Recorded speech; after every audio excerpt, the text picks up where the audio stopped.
शासकीय कर्मचाऱ्याला मारहाण करण्यापेक्षा शेतकऱ्यांकडे लक्ष देण्याची मागणी बच्चू कडूंनी केली आहे।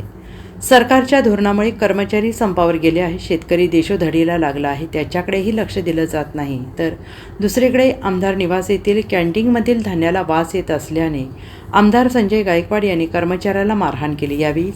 यावर माजी मंत्री कडू यांनी संताप व्यक्त केलेला आहे। कर्मचाऱ्याला मारहाण करण्यापेक्षा शेतकऱ्यांकडे लक्ष देण्याची मागणी माजी मंत्री कडू यांनी केली आहे। नेमका आपण जर पाहिलं तर सरकारी अजूनही 5 लाख जागा भरलेल्या नाही आहे। तरुणांना संधी नाही आणि जे नोकरीवर आहे त्यांचे सुद्धा आपण पाहतो सरकार कशा पद्धतीने वागतं।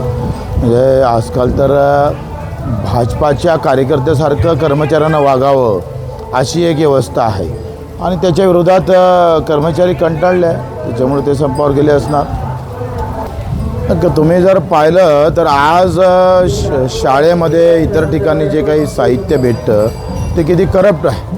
डाळीचं काय फायदा, तुम्ही आमचा शेतकरी रोज मरत आहे, त्याच्यासाठी आवाज उठवणं गरजेचं आहे। जो डाळ निर्माण करतो तोच शेतकरी मरत आहे, त्यानं तर डाळच कच्ची दिली, आमचं आयुष्य बेकार झालं ना। सरकारनं आमच्यासाठी जो काही दुजाभाव ठेवलेला आहे तो कच्च्या डाळीपेक्षाही डेंजर आहे।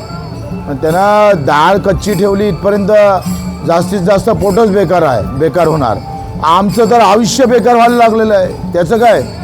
Bureau report SBN Marathi, Yavatmal.